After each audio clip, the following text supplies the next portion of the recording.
Munduri satu. Ya. Shalom, selamat malam Bapak Ibu semua. It's an honor, sebuah kehormatan saya bisa kembali ke tempat ini saudara untuk menyampaikan firman Tuhan.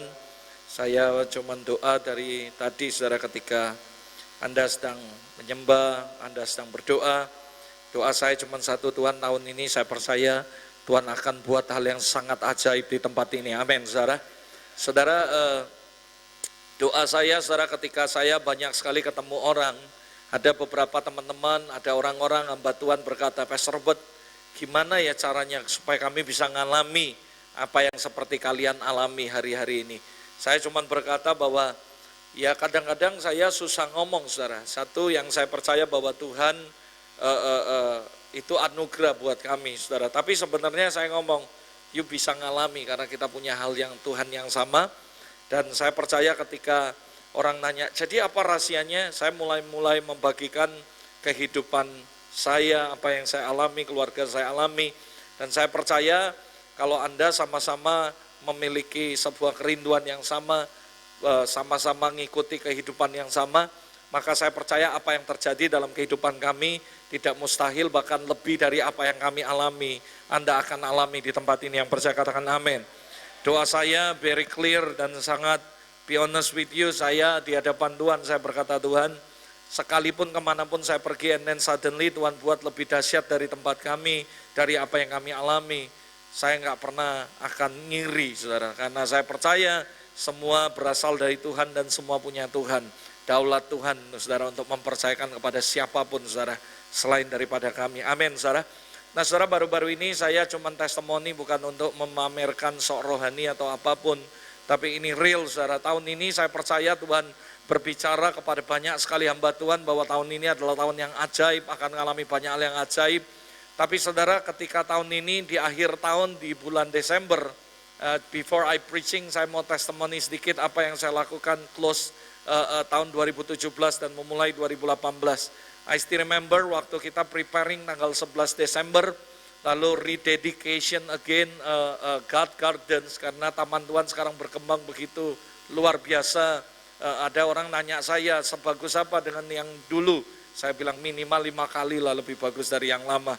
And then memang akhirnya semuanya jadi di dedication lagi di tanggal 11. Sebelum itu Tuhan perintahkan fasting. Dan memang biasanya saya selalu mulai 40 hari di awal, akhir, dan tengah saudara. And then waktu kami puasa 40 hari selesai, dan di end of the day, be honest with you, ini beneran saudara, saya ini belum pulang ke rumah saya 3 bulan saudara. Bukan cuma saya, my mom, my wife, and my son, 3 bulan sudah tinggal di gereja saudara. Dengan segala macam kesederhanaan ala kadarnya. Dan banyak orang berkata, you are crazy, kamu tuh gila, keluargamu tuh gila. Saya bilang, I don't care saudara. Yang saya percaya cuma satu, gak cukup cuma hidup rata-rata. Kadang-kadang agak sedikit gila, baru kamu akan lihat keajaiban Tuhan. Amin saudara. Lalu saudara, singkat cerita, kami mulai puasa. And then after puasa selesai, dedikasi, lalu kami selesai. And then Tuhan bilang puasa lagi, kenapa? Karena mengakhiri tahun. Jadi kita mulai November sudah puasa, Desember tanggal 11 selesai, lalu tanggal 23 Desember seperti biasa kita puasa lagi, and then habis itu puasa-puasa, baru jalan sekitar 20 hari Tuhan bilang ulang dari awal. Hah, sudah lewat 20 hari ini Tuhan, ulang dari awal katanya. Ulang 40 lagi, iya, jadi 60, ya 60. Jadi akhir itu kami selesai 40 dan 60, dan selesai puasa kami itu baru 2 hari yang lalu, tanggal 10 kemarin saudara. Dan saya bersyukur sama Tuhan, jadi kalau disingkat cerita, sampai orang bilang gila ya kita tahun ini 100 hari puasa. Saya bilang ya udahlah nggak apa-apalah. Tapi di 100 perenungan hari setiap hari Tuhan memberikan firman yang luar biasa. Dan Tuhan ngomong sama saya secara detail saudara, Son, rebuild my house. Nah itu yang menjadi topik pembicaraan saya selama 40 hari puasa plus 40 hari plus 20. Ini tiap hari doa pagi saya khotbahkan tentang ini dan Tuhan memberikan revelation demi revelation. Dan saya percaya saudara, kita gereja Tuhan mesti rebuild God house. Saudara, saya percaya ada 2 will daripada Tuhan. Yang pertama Tuhan berkata, I will build my church. Berapa banyak saudara yang percaya membangun gereja adalah ide Tuhan dan inspirasinya dari Tuhan sendiri. Because the Lord say, I will build my church. Dan yang kedua, saya percaya Tuhan berkata di end of the day setelah gerejanya dibangun, gereja yang seperti apa? Gereja yang alam maut tidak bisa menguasainya. Gereja yang penuh kuasa, gereja yang dahsyat sekali, saudara. Dan yang terakhir setelah gerejanya dibangun, apa yang terjadi? Dia berkata, I will come again, saudara. Untuk menjemput gerejanya. Nah, pertanyaan saya di tengah-tengah I will build my church sama I will come again, saya percaya ini yang harus terjadi. Tuhan berkata, rebuild my church. Kenapa? Karena enggak semua gereja yang sudah dibangun oleh Yesus Kristus akan diangkat. Karena di tengah jalan ada yang nyimpang dari purpose. Di tengah jalan ada yang keluar dari desire, dari passion yang Tuhan kasih. Itu sebabnya saya percaya sebelum I will come again, Tuhan memerintahkan kita rebuild my church. Kenapa? Rebuild artinya bangunannya sudah ada, gedungnya sudah ada, cuman dibangun kembali, saudara. Jadi buat saya prophetic sekali ketika Tuhan suruh rededication Taman Tuhan di tanggal 11 kemarin. Karena saya percaya Tuhan mau, saya percaya kita semua sudah bangun rumah Tuhan. Tapi yang percaya cuma satu, di tengah jalan kadang kotor, kadang perlu renovasi, kadang perlu repair again semuanya. Itu sebabnya ada sebuah statement yang Tuhan kasih buat saya, son, rebuild my house. Dan ini jadi pewahyuan yang kuat sekali dalam kehidupan saya, sampai saya menulis sebuah buku tentang build God house. Nah, saya berdoa, saudara, ini adalah khotbah yang banyak sekali dan saya harus merangkum dalam 2 hari khotbah hari ini dan besok sambungan. Dan saya percaya bahwa Anda semua akan, ketika Anda lakukan ini, saya doa saya cuma satu, saudara. Tuhan akan menyatakan kemuliaannya yang ajaib dalam kehidupan kita. Yang percaya katakan amin. Saya percaya kemuliaan yang seperti apa? Yang melebihi gereja mula-mula. Karena itu janji Tuhan buat setiap kita, saudara. Saya mau mengajak yang pertama untuk kita belajar sama-sama tentang pengertian, saudara. Rebuild my house. Saudara, membangun rumah Tuhan ada 2. Yang pertama secara jasmani, yaitu gedung, bicara tentang gereja, gedung, dan sebagainya.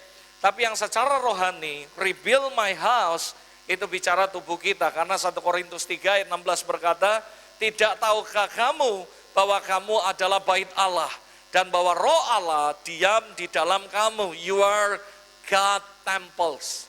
Berapa banyak saudara yang setuju, sepakat bahwa membangun rumah Tuhan, build God house, is not just build a building, tapi build your life. Ada amin, saudara. Karena saya percaya hidup Anda lebih penting dari gedung. Saya percaya yang Allah berkata, rebuild my house, is not just a building.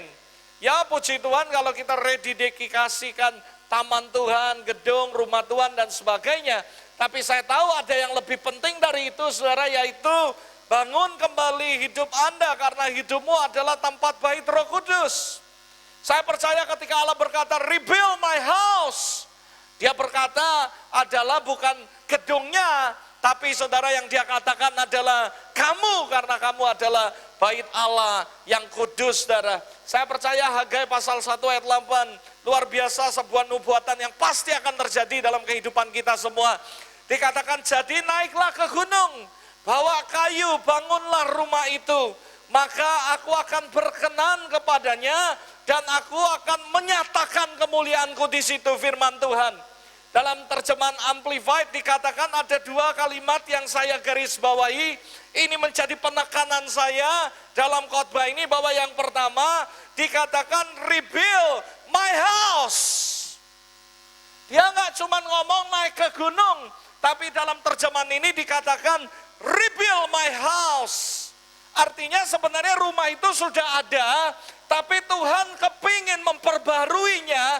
Itu sebabnya Dia berkata rebuild my house. Dan ketika Anda rebuild God's house in your life, ini yang akan Tuhan buat. I will be glorified. Aku akan menyatakan kemuliaanku. What is the secret yang terjadi di Palembang? Ini, saudara. If you rebuild God's house in your life, I will be glorified. Saya percaya ayat ini harusnya menjadi sebuah pegangan dalam kehidupan anak-anak Tuhan, gereja Tuhan yang mau mengalami kemuliaan. Anda harus rebuild again God's house in your life, in your family, in your ministry. Semua kita sudah membangun pelayanan Pertanyaannya, apakah Anda sudah membangun kehidupan Anda yang jauh lebih penting dari pelayanan Anda? Berapa banyak saudara yang sepakat dengan saya, setuju dengan saya, kehidupanmu lebih penting dari pelayananmu. Bahkan gedung kita sebagus apapun lebih kurang penting. Yang lebih penting adalah tubuhmu. Karena Tuhan tidak cuma berdiam di gedung, tapi Tuhan memilih Anda dan saya untuk berdiam dalam kehidupan Anda. That's why, poin yang pertama ketika Tuhan berkata, rebuild my house. Sebenarnya penekanannya bukan gedung yang utama, bukan pelayananmu, tapi kehidupanmu di-rebuild again dengan Tuhan. Wow, ayat ini benar-benar jadi rema ketika 100 hari puasa ini. Saya berkata, Lord, apa yang mesti aku lakukan 2018? Banyak pendeta menubuatkan tahun ini, tahun supranatural, tahun ini, macam-macam. Semua punya ekspektasi yang dahsyat sekali. Lalu saya mulai mikir, Lord, apa yang harus kami katakan? Lalu Tuhan, ayat ini muncul, rebuild my house. Saya mulai shock, ya. Itu sebabnya kenapa setelah 20 hari Tuhan bilang, ulang, 40 hari lagi. Dan ternyata 100 hari. Lalu saya berkata, Lord, apa yang mesti kami lakukan? Tuhan bilang gini, tahun ini kalau kamu mau melihat keajaibanku 2018, hal-hal yang besar, hal-hal yang semuanya tergantung dari fondasi yang kamu bangun. Kita boleh punya impian tahun 2018, dapat ini, melakukan ini. Oke, nggak masalah saudara. Tapi dengar baik-baik, seberapa Tuhan bawa Anda terbang tinggi tahun ini, tergantung seberapa fondasi yang kamu bangun. Itu sebabnya setelah rebuild my house, Tuhan kasih seri khotbah yang baru lagi, yaitu setelah itu solid foundation. Ini yang besok saya akan sampaikan. Tuhan berkata, son, is not just build God house, but build God house with a solid foundation. Karena apa? Ada banyak orang bangun, tapi tidak dengan solid foundation. Makanya hari ini saya berdoa supaya Anda besok ikut lagi. Hari ini saya bicara tentang rebuild my house, and then yang kedua besok saya akan bicara tentang solid foundation. Saya berdoa supaya benar-benar saya ini lagi mikir, saudara, dari tadi saya kotak-katik, saudara, di hotel, prepare karena saya ngomong, Tuhan, ini 100 hari, tiap hari Tuhan bicara, saya harus rangkum dalam 2 hari, memberikan packaging terbaik buat Anda. Saya kelola, saya masak, saya ramu bagaimana rupa, supaya dalam 2 hari ini saya menaruh sebuah fondasi. I not just come to preach, I want to build something. Amin, saudara. Saya nggak cuma datang hanya berkhotbah dan pulang, but I want to build something. Saya mau bangun sesuatu, dan saya mau menaruh sesuatu menjadi sebuah platform untuk Anda membangun rumah Tuhan. Sehingga kita berkata, Tuhan berkata dalam hidup Anda, I will be glorified. Tuhan akan buat, nyatakan kemuliaannya yang ajaib. Saya mengajak Anda untuk belajar sama-sama pengertian dalam bahasa Ibrani. Rumah berasal dari kata bait, saudara. Kata bait berarti, saudara, house, rumah, family, temple, home. Kata bait terdiri dari 4 huruf, He, Bet, Yod, dan Taf, saudara. Behold to show, Bet, house, tent, family. Yod itu Anda semua tahu, tangan, work. Taf itu sign, a cross, covenant, or sign, atau tanda, saudara. Dan saya menyimpulkan dari bahasa ini, saya simpulkan menjadi sebuah pengertian untuk Anda bisa mengerti pengertian yang benar. Huruf He bisa diartikan sebagai unsur ilahi dari Hashem atau Tuhan, kehadiran Tuhan di dalam hati manusia. Dan juga anugerah, karena He adalah huruf kelima dari bahasa Ibrani yang artinya anugerah. Akar dari kata bait adalah bana, dan artinya build, membangun. Bana juga merupakan dari akar kata stone atau batu, saudara. Itu sebabnya, saudara, ada hubungannya ketika Petrus katakan dalam 1 Petrus 2 ayat 5, biarlah kamu dipergunakan sebagai batu hidup, karena memang dari asal katanya membangun itu ada hubungannya semua kalau Anda pelajari. Karena saya berdoa, saudara, saya tidak mengajak Anda untuk ke Hebrew-Hebrewan, tapi saya cuma mau memberikan pengertian supaya ketika Anda melakukan sesuatu dengan sebuah pengertian yang benar, maka akan sangat besar kuasanya. Ada begitu banyak orang melakukan sesuatu tanpa pengertian yang jelas, sehingga mereka ngikut-ngikut, saudara. Tapi kalau Anda melakukan sesuatu dengan sebuah pengertian, maka akan powerful. Contoh, saudara, kalau seandainya dulu orang, saudara, Chinese New Year semuanya datang ke orang tua lalu kasih air minum pai-pai. Kyonghi baru dapat angpau, saudara. Karena apa? Karena mereka melakukannya dengan pengertian yang benar, karena mereka ngerti budayanya seperti ini, menghormati orang tua. Tapi hari-hari ini saudara, orang nggak ngerti melakukannya karena ikut-ikutan tren. Jadi ketemu orang tua, Kyonghi, angpau gitu. Sebenarnya itu saudara, kalau zaman nenek gua, dia akan ngomong satu kata, ipacang tuak woci, saudara. Ngerti, saudara? Tak tampar kamu, itu kurang ajar. Itu Kyonghi itu ya datang ke orang tua. Zaman saya, mama saya masih hidup, saya ambil air minum, datang. Karena memang lalu kasih. Saudara, sama halnya kayak orang kalau wedding, apa yang paling dia happy ditunggu-tunggu? Pangteh, saudara, karena dapat angpau, dapat ini. Padahal mereka nggak ngerti melakukannya berdasarkan apa. Maksud saya gini, saudara, kalau you mau ngerti benar-benar budaya Cina, you harus belajar bahasanya dan ngerti benar artinya. Baru you akan melakukannya dengan benar. Nah, berapa banyak saudara yang percaya, kita nggak bisa pungkiri Alkitab, itu tulisan pertama dalam bahasa Hebrew, saudara.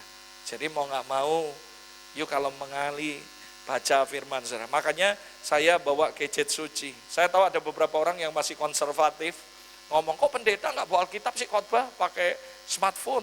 Saudara, saya bilang, saya kalau bawa Alkitab, saya nggak bisa bawa, karena di Alkitab saya ada 20 terjemahan. Gimana cara bawanya, saudara? Gak mungkin begitu saya khotbah harus satu meja, satu Alkitab, saudara. Susah bacanya. Dan saya juga encourage Anda kalau baca firman, jangan cuma satu terjemahan, baca sebanyak-banyaknya, supaya dapat perbandingan, supaya kamu akan kaya akan firman. Ezra pasal 7 berkata, bukan sekedar baca, tapi meneliti firman. Meneliti dengan baca beda, saudara. Ada amin, saudara. Balik lagi ke sini, saudara. Jadi, biarlah kamu dipergunakan sebagai batu hidup pembangunan suatu rumah rohani bagi suatu imamat yang kudus. Mempersembahkan persembahan yang karena Yesus berkenan. We are like living stone, batu-batu yang hidup, saudara. Karena memang saudara, kalau Anda pelajari, memang saudara, akar dari kata bait itu bana, artinya build, membangun. Bana juga merupakan akar dari kata stone. Dan itu sebabnya saudara, ada hubungannya, kita living stone, batu hidup yang dibangun, disusun. Makanya kata bana itu saudara, akarnya stone. Jadi ada hubungan erat, saudara, supaya kamu akan dapat sebuah kesimpulan. Esensi dari kata habayit bisa bermulai dengan anugrahe, sebuah rumah keluarga bekerja bersama Yod untuk menyatakan, mengungkapkan tanda dari perjanjian Tuhan. Ada amin, saudara. Nah, saudara, supaya Anda ngerti bahwa this is the conclusion daripada arti katanya, saudara. Jadi kata habayit berarti kita mulai dengan Tuhan. Katakan amin. Artinya kalau kamu bangun rumah, Mazmur 127 berkata, sia-sia kalau bukan Tuhan yang membangun. Kamu harus bangun dengan Tuhan, dimulai dengan Tuhan. Membangun sebuah rumah, build God house. Untuk apa? Untuk keluarga, bersama-sama bekerja bersama-sama Yod, gandengan tangan. Berapa banyak saudara yang percaya build God house, tidak bisa dilakukan individu, seorang pastor, gembala. We need people, we need leader, we need semua orang bersama-sama, together, dan kita akan sama-sama build God house. Ada amin, saudara. Lalu untuk apa? Untuk menyatakan, mengungkapkan tanda dari perjanjian Tuhan. Dan maka janji-janji Tuhan akan digenapi. Salah satunya, I will glorify. Maka Tuhan akan menyatakan kemuliaannya. Hagai berkata, naik ke gunung, bawa kayu and rebuild my house. Dan aku akan menyatakan kemuliaanku di situ, saudara. Harusnya gereja kalau ngerti, punya pengertian yang benar. Oh, berarti kita ini bangun rumah, build God house, harus mulai dengan Tuhan. Karena itu anugerah dan cuma Tuhan yang bisa bangun itu. Lalu itu bangun apa? Untuk apa? Untuk kesombongan, untuk kejayaan kita, untuk nama besar? No. Tapi bangun supaya anak-anak ini bisa kumpul jadi satu keluarga dan menyembah Tuhan sama-sama as a family. Setiap hari Anda di sini, hari Selasa kumpul together sebagai one family. Yaitu mempelai, golongan mempelai, build God house. Untuk bersama-sama, lalu kerjasama, saudara, untuk menyatakan tanda dari perjanjian Tuhan yang ajaib, saudara. Itu pengertiannya, saudara. Yang ngerti katakan amin, saudara. Lalu pertanyaannya yang berikutnya, Pastor Robert, what to rebuild? Apa yang kita bangun? Apa yang harus dibangun kembali? Wong gua sudah melayani 20 tahun, Pastor Robert. Gua ini sudah melayani lama. Gua ini sudah ikut pelayanan, ikut Ibu Nani kemana-mana. Gua ini sudah kayak pembawa senjata. Bukan cuma senjata, bahkan tasnya dia gua bawain. Semuanya. Saya temani pokoknya kemanapun.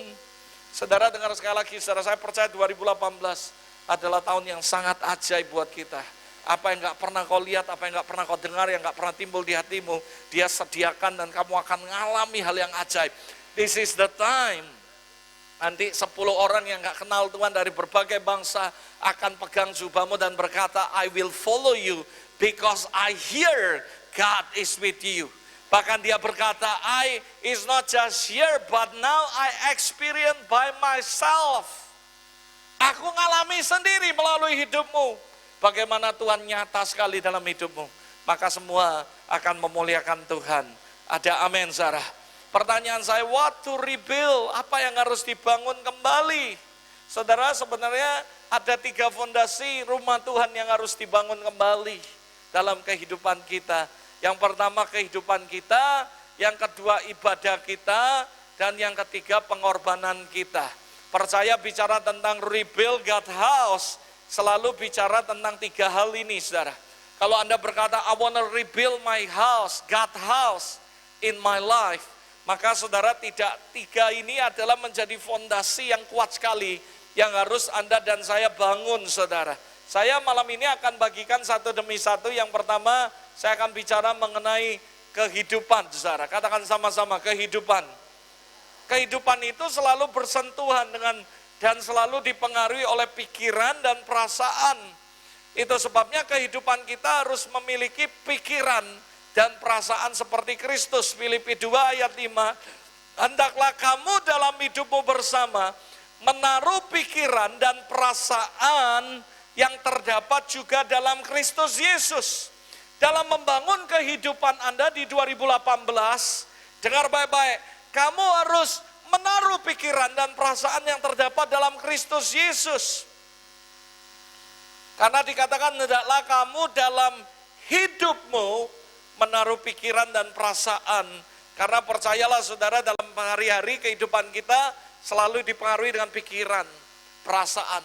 Dikit-dikit, aduh perasaan gak enak, aduh perasaan gini, aduh pikiran gini, aduh tiba-tiba ngalami gini, mulai jadi pikiran, saudara. Saya percaya ketika Anda berkata rebuild God's house, hal yang pertama fondasi yang harus bangun adalah kehidupan kamu. Karena berapa banyak saudara yang percaya Tuhan tidak cuma berdiam dalam kemah, tapi Dia berdiam dalam kehidupanmu. Makanya hidupmu harus selaras dengan Tuhan. Kamu harus menaruh pikiran dan perasaan seperti Kristus. Berapa banyak saudara yang tahu, saudara, misalnya di sini saudara ada engkau bengis, saudara pastor dari Lampung, saudara. Kalau you ketemu dia, ngomong deh tentang kuliner, dia jagonya, saudara. The best of the best, maybe in the world, saudara. Pokoknya kalau dia sudah instastory, engkau bengis sudah beraksi, saudara, jadi top chair semuanya jualan, saudara. Saya aja sampai gedek-gedek, ada ya orang kayak gini, saudara, hebat, saudara. Luar biasa, saudara. My brother ini, saudara, terkenal engkau bengis namanya, saudara. Kemana-mana pokoknya engkau bengis, hebat, saudara. Saya beritahu buat kamu ya, kalau you ngomong kuliner sama dia, nyambung, saudara, selaras, pikirannya sama. Percaya gak, saudara, kalau orang yang hobinya futsal, hobinya sepak bola, ketemu dengan orang yang gak suka sepak bola, pikirannya beda, ngomong gak nyambung, saudara. Kita harus selaras dengan Tuhan, punya pikiran dan perasaan yang sama. Ada yang satu sadis, ada yang satu ini, gak cocok, saudara. Kamu kalau nonton film Korea bersama dengan orang yang gak suka sedih-sedih, romantik, sedih-sedih, gak cocok, saudara. Dia senangnya apa? Smackdown, saudara. Karena gak nyambung, saudara. Perasaannya beda. Bukan berarti saya nganjuri nonton, jangan, saudara, gak boleh. Maksudnya gini, saudara, saya kasih contoh supaya kamu ngerti, saudara. Kita gak akan bisa selaras dengan Tuhan. Berapa banyak saudara yang percaya? Kalau kamu keluar kota nih, keluar kota nginep atau keluar negeri, nginep di hotel, Tapi begitu kamu masuk hotel, feel at home. Waduh, dekorasinya sama, interiornya sama kayak rumah gua. Wah nyaman, feel at home. Saya mau nanya, you mau nggak? Betah nggak tinggal di situ? Mau nggak datang lagi? Tapi begitu you datang dalam sebuah hotel, warna yang paling kamu benci, norak, lalu dekorasi yang paling kamu nggak suka. Misalnya aku nggak suka kayu-kayuan, tiba-tiba kayu semua. Saya percaya itu nggak feel at home, saudara. Yang ngerti katakan amin. Saudara, kalau kamu nggak punya perasaan dan pikiran yang sama, gimana Roh Kudus mau tinggal sama kamu dan betah? Kamu aja masuk hotel yang rasanya nggak feel at home. Hai, gua kalau lain kali datang gua nggak mau nginep lagi di sini. Kenapa? Karena nggak make sense dengan kamu, nggak nyambung dengan otakmu, nggak sama pikiranmu dan perasaanmu. Dan tahukah Anda dalam kehidupan kita, day to day, kita itu terlalu banyak berhubungan dengan pikiran dan perasaan. Pikiran dan perasaan, itu sebabnya rebuild my house. Hal yang pertama adalah bangun kehidupanmu selaras dengan Tuhan. Menaruh pikiran dan perasaan seperti Kristus. Saudara, ada orang yang melayani tiba-tiba nggak disalami ngambek. Wah, udah sombong, udah berubah. Pikirannya, saudara. Akhirnya kehidupannya berubah, saudara. Gak mau lagi datang persekutuan. Gak mau lagi datang, gak mau lagi melayani. Karena pikirannya nggak selaras, beda. Anda pikir kalau Anda bangun kehidupan yang kayak gitu, menurut Anda, Roh Kudus betah nggak tinggal sama kamu? Tapi kalau kamu selaras, pikirannya sama, perasaannya sama, kamu dapat berkat, tiba-tiba kamu berkata, Tuhan, berkat ini mau aku salurkan kemana? Tiba-tiba Roh Kudus liatin kamu beberapa orang yang punya kebutuhan, dan kamu bilang, Tuhan boleh nggak aku nabur? Tuhan bilang, memang itu yang aku mau suruh. Pikirannya sama, selaras, saudara. Maka saya percaya Tuhan akan betah dan enjoy tinggal bersama-sama saudara. So many Christian, sorry ya saudara. Ketika diberkati, apa yang berubah? Gaya hidupnya. Saya waktu doa, saya ngomong sama teman-teman. Waktu suatu hari dalam doa pagi, Tuhan kasih saya firman tentang blessing. Berapa banyak saudara yang percaya tahun ini ya? Tuhan akan percayakan berkat uang yang banyak sekali untuk anak-anak yang Tuhan yang bisa dipercaya. Percayalah saudara, dengar baik-baik ya.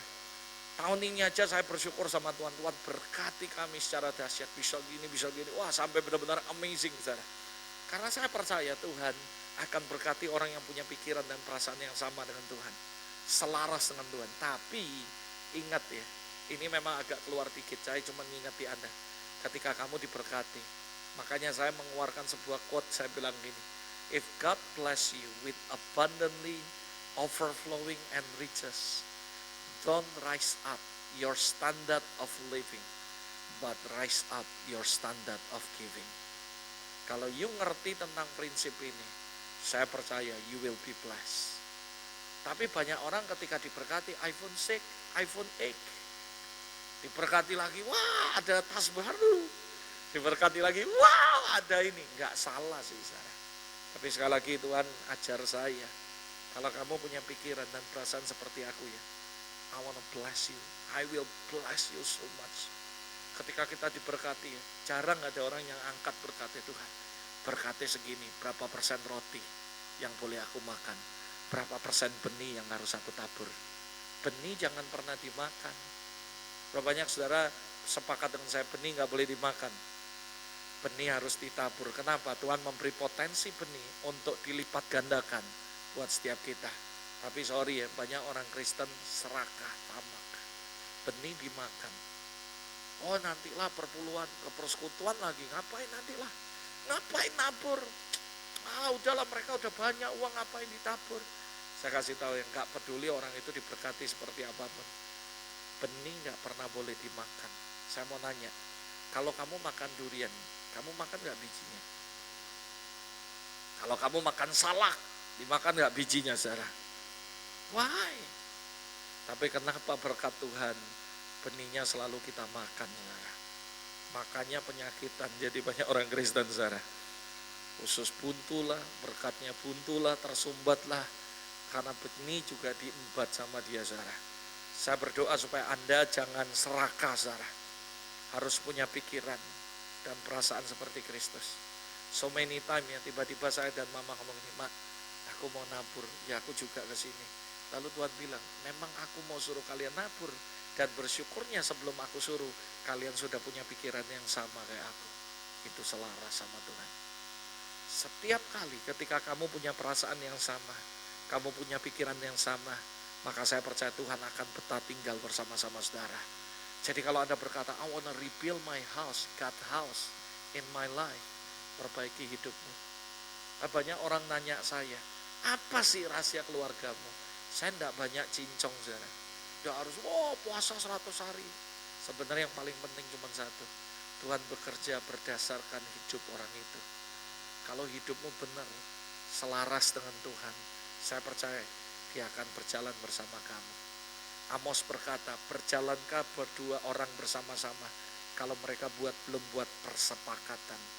Kalau mereka nggak membuat mengikat janji, covenant, mereka nggak akan bisa jalan sama-sama. Dan dengar ya, Tuhan nggak pernah mau jalan dengan orang yang pikirannya lain dengan pikiran Tuhan. Nanti Tuhan mau mikir ini, kamu mikirnya ini. Kita harus berpikir kayak Tuhan. Maksudnya dalam arti kata kita tahu Roma 8:28, Allah turut bekerja dalam segala sesuatu untuk mendatangkan kebaikan. Ketika kamu belum dapat tahu, nggak diberkati, bersyukur. Kamu bilang, Tuhan thank you Tuhan. Aku nggak ngerti sampai sejauh mana, Kau yang lebih tahu. Pikiran harus selaras. Ketika berkat belum datang, kita bilang, Lord I believe. Waktunya Tuhan akan datang. Bukan maksa Tuhan, pikirannya beda. Perasaannya pokoknya dikit-dikit kecewa, marah, sakit hati. Saya beritahu buat kamu, saya semakin tahun semakin masuk dalam kedalaman, makin tahu satu hal, bahwa hidup saya ini harus banyak diperbaiki. Saya nggak ngomong orang lain benar, orang lain salah, saya yang salah. Makanya saya terus memperbaiki diri. Ya dulu baru digituin satu orang, kita udah marah, kita udah nggak mau berteman dan sebagainya. Saya bilang, iya Tuhan ya, untung kamu masih mau tinggal bareng aku. Oh ya Tuhan ya, perbaiki hidup saya. Baru-baru ini mama cerita sama saya ini ya kangen loh sama seseorang ya. Orang itu kan sama kita dekat sekali, tapi sekarang sudah jauh. Saya bilang, iya Mak, kita doain aja. Saudara, kenapa? Karena kita merasa bahwa semakin kita masuk ke dalamannya, kita tuh semakin tahu bahwa banyak sekali hidup kita yang bobrok dan harus diperbaiki. Saya nggak merasa bahwa wah kita makin suci, orang lain makin gak kudus. Keliru saya semakin tahu, semakin masuk dalam hadirat Tuhan, semakin tahu bahwa hidup saya ini makin gak benar. Banyak yang kebuka saudara. Berapa banyak saudara yang percaya? Kadang-kadang ya, kamu pernah gak facial? Siapa yang pernah facial? Angkat tangan saudara. Yang pernah facial, walaupun cowok gak apa-apa, angkat tangan aja. Kalau kamu facial, kan kamu tuh gak bisa tahu ada pori-pori, lalu dikasih sinar terang sekali, cek gitu ya kan? Begitu itu terang, saudara tahu apa? Pori-pori yang tidak kelihatan, kotoran kelihatan, saudara, baru dibersihkan. Berapa banyak saudara yang percaya, ketika terang Tuhan masuk dalam kehidupan kita, hal yang kotor, yang paling kecil, yang gak bisa dilihat kasat mata akan kelihatan, saudara. Makanya saya percaya ketika kita masuk dalam Kristus, hal-hal yang kecil, dosa tersembunyi, hal-hal yang gak benar, yang orang lain gak tahu, orang lain pikir, you are very holy, tapi ada hal-hal kecil yang kita nggak tahu. Tapi ketika terang Tuhan lah, kalau kamu lihat ya muka orang ini, oh bersih nggak apa-apa, tapi begitu di strong, ada komedo, ada ini. Itu sebabnya kita butuh Tuhan, saudara. Ketika terang Tuhan dalam kehidupan kita masuk, saudara, baru kita sadar, iya ya Tuhan, ada banyak hal yang aku harus perbaiki. Hari-hari ini saya percaya cuma satu, berapa banyak saudara yang percaya anak Tuhan itu bawa damai, saudara, bukan bawa permusuhan. Ada amin, saudara. Itu sebabnya Tuhan berkata, berdamailah dengan semua orang. Saya percaya bahwa, iya ya Tuhan, gimana Tuhan mau menyatakan kemuliaan kalau hidup kita nggak benar, saudara. Kita yang merasa selalu benar, saudara, kita nggak akan selaras dengan Tuhan. Bahkan yang terjadi Tuhan bilang, aku yang benar dianggap salah, tapi aku nggak marah. Kita salah, di ngomongi orang salah, marah, saudara. Yesus nggak salah dipersalahkan, dia marah cengli karena memang dia gak salah. Kita salah, kita diomongi orang, kita marah. Kan lucu, saudara. Itu artinya gak sejalan sama Tuhan pikirannya. Tuhan malah ngomong, Bapak ampuni mereka gak tahu apa yang mereka lakukan. Kamu harus punya pikiran yang sama kayak Tuhan. Ketika ada orang lain nyakiti hatimu, Bapak ampuni mereka gak tahu apa yang mereka lakukan. Ketika ada orang salah paham dengan kamu, bless them. Tuhan berkata doakan orang-orang, bahkan musuhmu pun didoakan. Kita kalau ada musuh ngomong ini, cuy, amit-amit, coy, jangan lagi nginjak rumah gua gitu. Saudara dengar baik-baik, gak selaras pikirannya. Itu sebabnya Tuhan gak pernah bekerja secara nyata. Karena itu sebabnya berapa banyak sekarang mulai sadar ketika saya khotbah ke sini jelas bahwa iya kita mesti rebuild God house. Ada amin, saudara. Saya nggak tahu Anda, tapi saya akui di hadapan Tuhan, iya ya Tuhan ya. Pikiran aja kita nggak selaras sama Tuhan. Hati tambah lagi, hati kita ini kebawa baper terus orangnya. Banyak orang-orang hari-hari ini baru diomongin dikit, sudah baper, saudara. Saudara, Tuhan Yesus kamu lihat. Dibilang sesat, dibilang aneh, dibilang semuanya nggak benar, nggak baper tuh. Dia nyantai aja, dia memberkati orang. Ada amin, saudara. Kita harus punya perasaan yang sama. Maka saya percaya Tuhan berkata, wow, ini perasaannya sama, gua betah tinggal dalam hidup orang ini. Makanya Tuhan bilang, son, rebuild my house. Ketika ayat ini muncul ya saya merenung, iya ya Tuhan ya. Gimana caranya supaya buat Tuhan tuh betah tinggal bersama kita. Betah jalan bareng kita. Karena saya percaya kalau Tuhan ada dan berjalan bersama Anda, maka every single day in your life is a miracle, saudara. Kamu akan lihat banyak mujizat, gak usah cari berkat, berkat pasti datang. Dan berkat justru mengejar saudara. Percaya kata saya, asal kamu ngerti. Dari situ saya mulai sadar, iya ya Tuhan, I must rebuild God's house in my life. Kadang-kadang kita baru sedikit kecewa dengan pemimpin. Dengar, pemimpinmu bukan Superman. Justru kalau kamu diizinkan Tuhan lihat kelemahan pemimpin, artinya kamu disuruh backup dan berdoa buat pemimpin. Itu kalau kamu mengasihi dia. Justru kalau kamu ngomongi dari belakang, kamu tuh gak benar hidupmu. Kalau kamu kayak gitu ya, bagaimana Tuhan mau tinggal dalam hidupmu? Pikiranmu beda dengan Tuhan. Saya kasih tahu, saya gak ada pesanan apapun. Ini firman Tuhan buat kamu. Saya ngomong kebenaran. Kalau kamu mau Tuhan menyatakan kemuliaan dalam hidupmu, rebuild God's house in your life. Pikiran harus selaras dengan Tuhan. Perasaan harus selaras dengan Tuhan. Baru kamu bisa ngalami Tuhan. Jaga hidup, jangan ada ganjelan dengan siapapun. Apalagi Tuhan. Yesus difitnah, disiksa, dihina. Akhirnya dia berdoa, ya Bapa ampuni mereka. Karena mereka gak tahu apa yang mereka perbuat. Kesimpulannya, dengar baik-baik, sangkal diri pikul salib. Oh ngomong gampang sangkal diri pikul salib. Tapi melakukannya soroh, susah sekali. Cuman bisa minta Roh Kudus yang mampukan. Saya ini benar sampai ngomong, iya ya Tuhan ya. Maklumlah saya ini jiwa muda, bisa emosi. Saya kadang-kadang tuh ya, sampai ngomong, kenapa ya saya dulu emosi, goblok banget. Aduh, Tuhan ampuni Tuhan. Saya gak malah nyalain orang, kurang ajar dia yang buat gua emosi Tuhan. Nah itu yang saya bilang gak sejalan dengan Tuhan.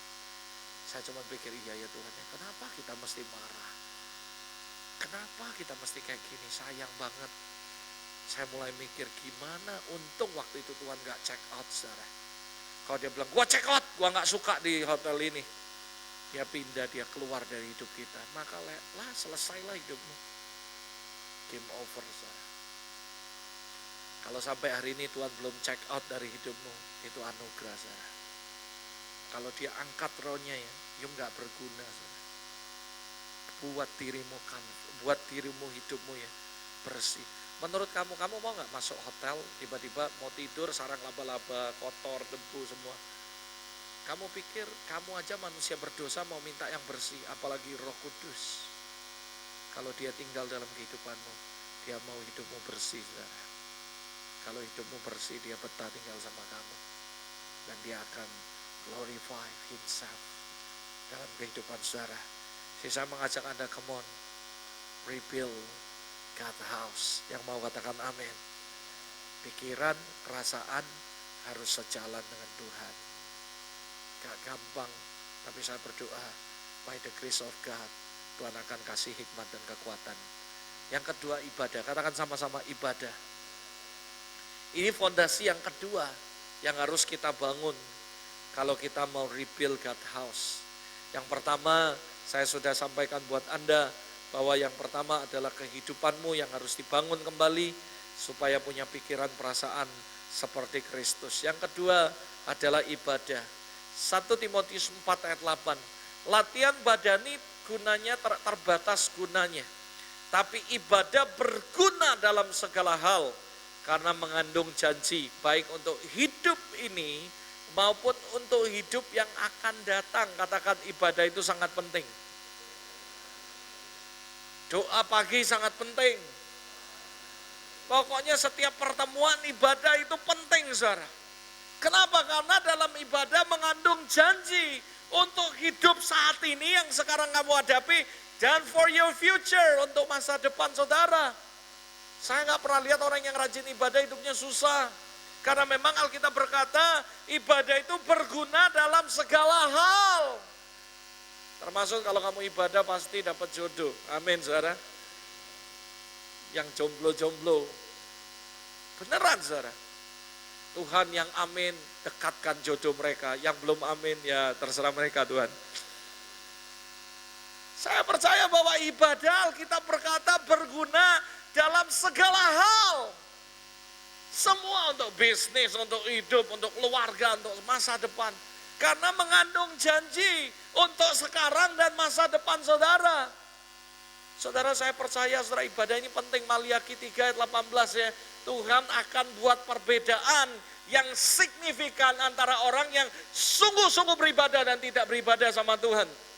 Artinya 2018 kalau kamu membangun ibadahmu dengan benar, maka Tuhan akan buat perbedaan dalam kehidupan saudara dengan orang Kristen lain. Makanya rebuild God house. Hidupmu, ibadahmu harus dibangun kembali. Pertanyaan saya, bagaimana attitude-mu, sikapmu dalam ibadah akan menentukan berkat Tuhan dalam kehidupan saudara. Saya dari dulu dilatih, saudara, kebaktian jam 9. Jam 7 sudah datang doa and prepare. Karena saya tahu ibadah nggak sembarang, ibadah itu penting. Saya mau datang sebelumnya. Banyak orang hari-hari ini ya ibadah tanpa didatang dia sudah tahu. Oh ini baru pendamaian. Oh ini baru doa perang. Oh ini masih nyanyi. Oh nanti Ibu Nani naik doain sekolah minggu dulu. Nah itu baru saya muncul, saudara. Saudara hari-hari ini sorry, gimana kamu bilang, kau mau dapat berkat? Wong ibadah aja kamu nggak hormati. Halo, sorry kalau saya ngomong agak keras ya. Kalau lu nggak ngerti how to respect dalam ibadah, kamu nggak akan diberkati. Padahal you tahu ibadah itu penting. Ibadah itu ya, dengar Bapak. Ya maaf lah, zaman canggih sekarang. Saya bingung kalau orang pegang gadget itu antara WhatsApp, up to date, atau catat khotbah. Saya nggak jelas, saudara. Tetapi saya percaya Akil ini catat khotbah, saudara. Haleluya. Saudara, saya mau ngomong sama Anda, saudara. Ini benar, saudara. Saya cuma mau ngomong sama Anda, berapa banyak saudara yang percaya ibadah itu penting. Jadi fokuskan dirimu pada ibadah. Benar-benar respect dengan ibadah. Buka hati. Saya mau nanya ya maaf ya. Berapa banyak Anda sebelum besok Selasa. Ini kan besok kan Selasa ibadah. Seminggu sebelumnya sudah doa Tuhan. Selasa depan aku mau ketemu Kau dalam ibadah. Aku siapkan hati. Oh Tuhan aku doain untuk semua yang melayani di ibadah Selasa. Wah saudara, kalau Anda persiapannya lebih jauh, saya percaya Tuhan akan berkati. Tahun ini kita ada conference nanti saudara, bulan Maret. You tahu, Tuhan suruh kami melakukan hal yang gila, gak pernah terjadi. Orang yang ikut conference harus ikut puasa 40 hari.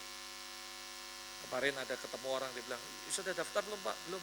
Aku ini mau daftar, gimana pastor? Gua gak puasa 40 hari kemarin. Saya gak tahu, saya bilang urusanmu sama Tuhan.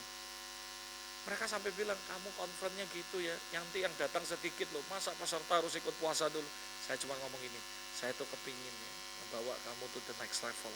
Ketika kamu ada dalam sebuah conference, kamu tuh sudah prepare rohanimu dengan siap. Rohmu udah siap.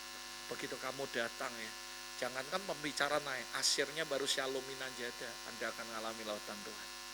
Bukan karena asyirnya, bukan karena tempatnya, tapi kamu sudah prepare untuk ibadah itu. Sebenarnya kalau ini bisa diterapkan di rumah Tuhan, kalau kamu kebaktiannya Selasa, tapi kamu siapkan hati sebelumnya, Senin, Minggu, berapa hari sebelumnya udah benar-benar, oh kamu siapkan hati, nggak basing ngomong, nggak basing bertindak, jaga hati. Saya percaya ibadahmu akan berbeda. Orang nanya, kenapa ya ibadah di tempat kalian beda? Karena kita prepare, saudara. Saudara, saya kasih tahu, untuk ibadah kita yang 1 kali, kita siapkan power bank 7, saudara. Ada orang 7 kali ibadah, doanya seminggu sekali. Kalau saya boleh ilustrasikan, kebaktiannya 7, HP-nya 7, power bank-nya 1. Makanya kadang-kadang banyak gak connect, banyak kadang-kadang mati, habis baterai, gak nyambung sama Tuhan. Kita punya ibadah 1 kali, tapi power bank-nya 7, jadi gak akan disconnect dan tidak akan mati habis baterai, saudara. Always connect with God. Orang bilang you are crazy, saya gak peduli.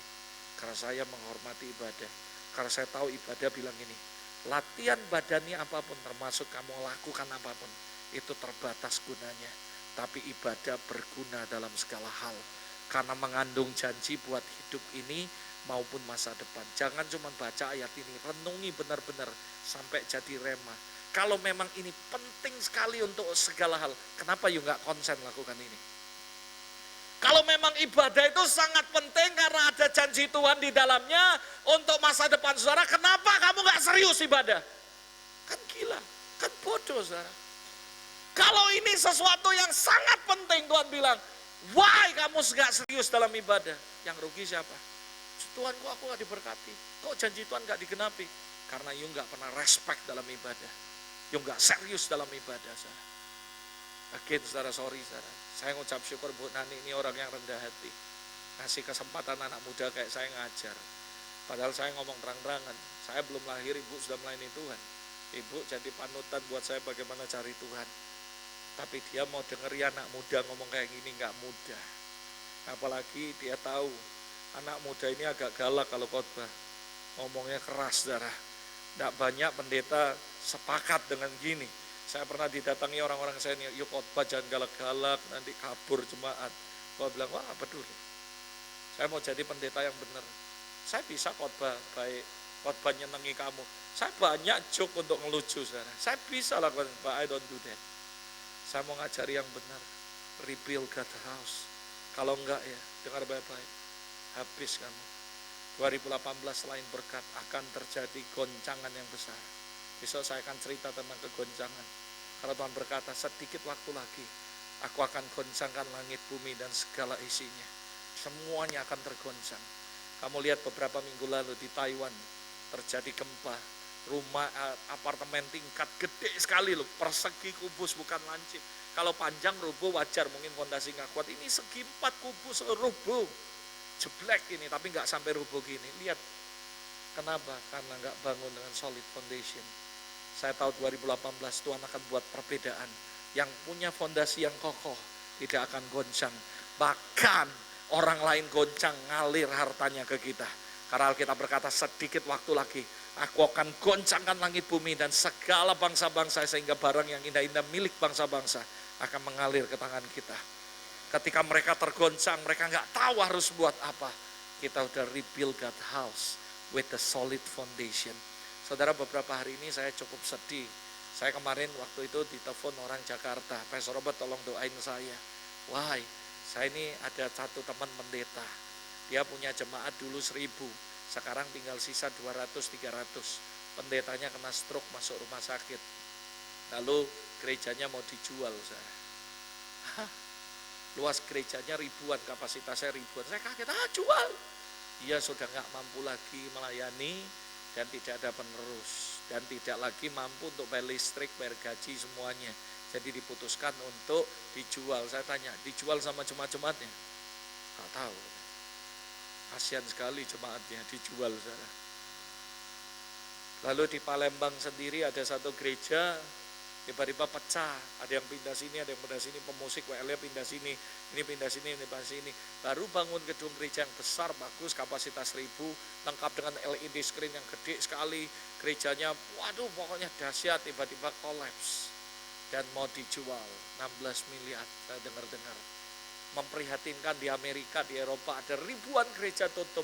Dan pendetanya rame-rame jual gereja, ada yang jadi diskotik, ada yang jadi restoran, kafe, dan sebagainya. Why? Karena mereka bangun God's house, not with a solid foundation. Saya berdoa tahun ini ya, akan jadi hal-hal yang ajaib, tapi kegoncangannya banyak. Yuk bener loh sama ibu tadi, saya sepakat banget harus sering-sering doa buat kota. Ini nggak jelas, kemarin di Jogja yang aman tiba-tiba terjadi kayak gitu. Waduh, kegoncangan di mana-mana, saudara. Kalau nggak kuat, haleluya. Makanya kita harus banyak doa. Tapi saya percaya orang yang ibadahnya benar dan berkenan sama Tuhan, Tuhan akan buat perbedaan, saudara. Kalau ibadah penting, berguna dalam segala sesuatu, kenapa kita nggak serius di hidup kita ibadah? Ini semua kan rata-rata pelayan ya. Kalau you pelayan, jangan pernah telat datang kebaktian apapun. Sorry ya, di tempat saya 2 jam sebelum ibadah mereka sudah datang and pray together. You nggak percaya, you datang hari Minggu tempat saya.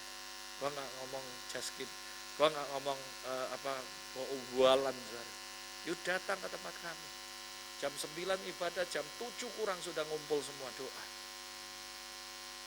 Why? Karena saya tahu ibadah nggak main-main. Ibadah berguna dalam segala hal. Karena mengandung janji Tuhan. Ada amin, Sarah. Kami tiap hari morning prayer cuma satu, Tuhan, kami mau lihat Engkau dalam ibadah. Bekerjalah. Aku mau Tuhan Kau bekerja nyata di tengah-tengah ibadah kami. Makanya tapi masalahnya hari ini orang menganggap dirinya beribadah, tapi mereka nggak beribadah kepada Tuhan. Saya berdoa 1 Timotius 4 ini jadikan rema. Dalam terjemahan lain, saudara, ini bagus sekali.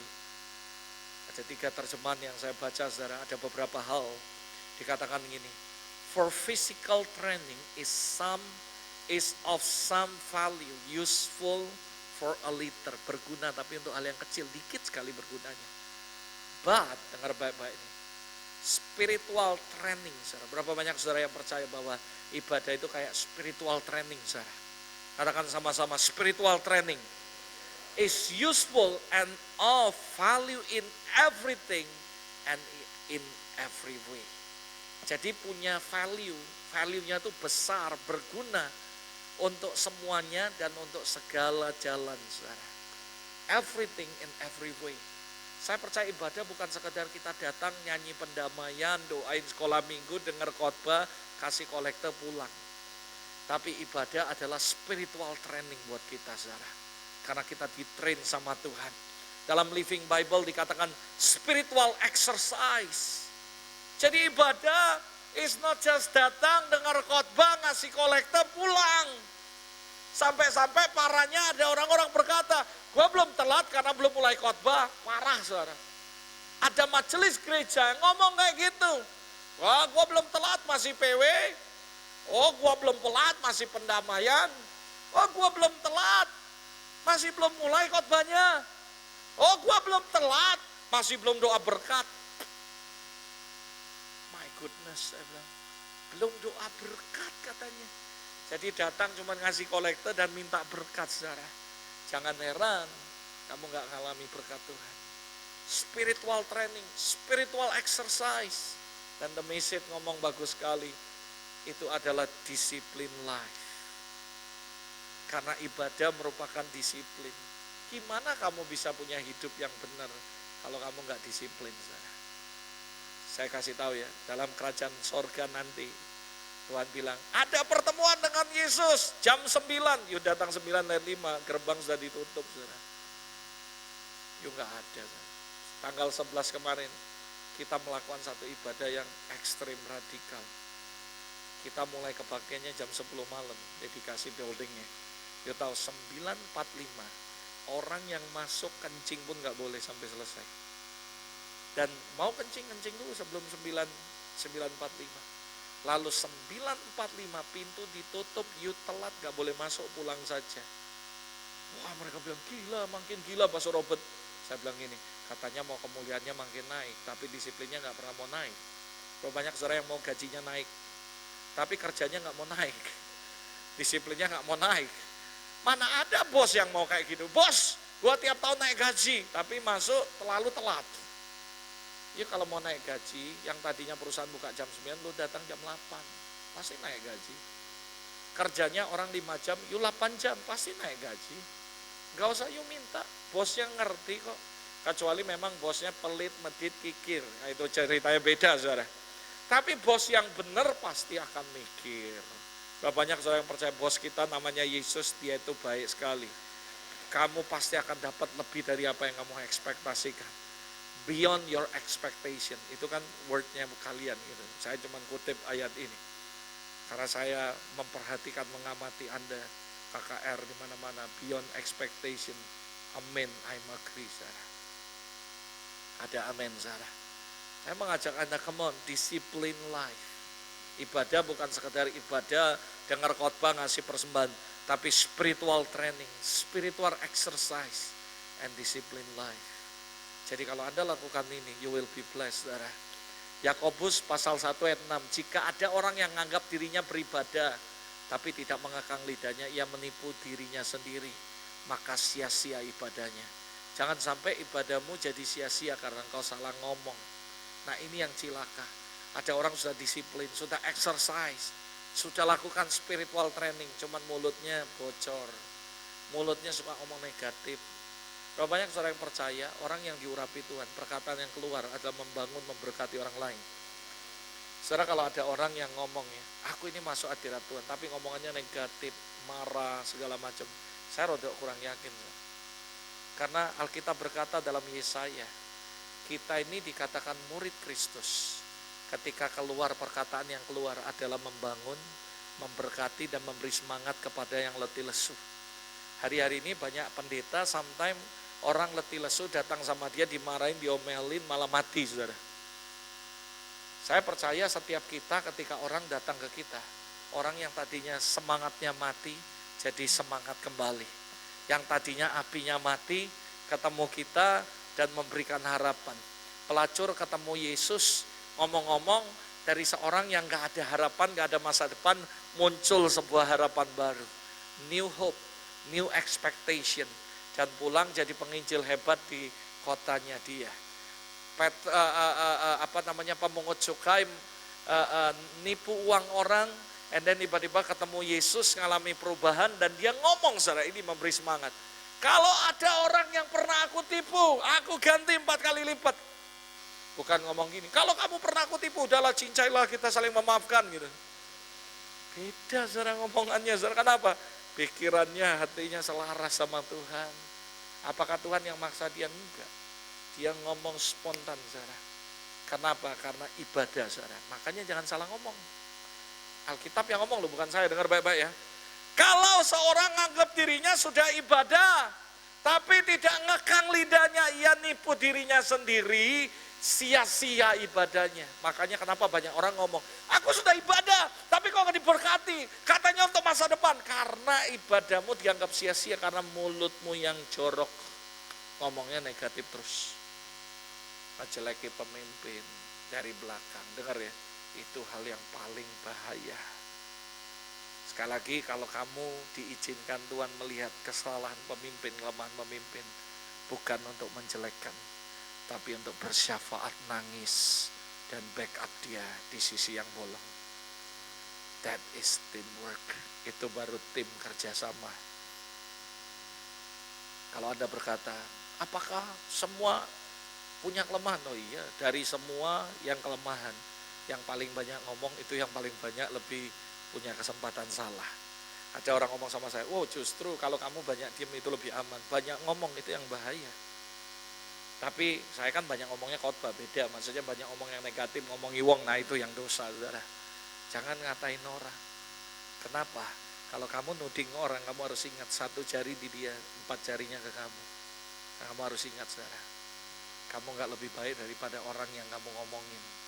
Jadi mendingan kita ngomong yang baik, yang membangun, yang memberi semangat kepada yang letih lesu, supaya ibadahmu gak sia-sia.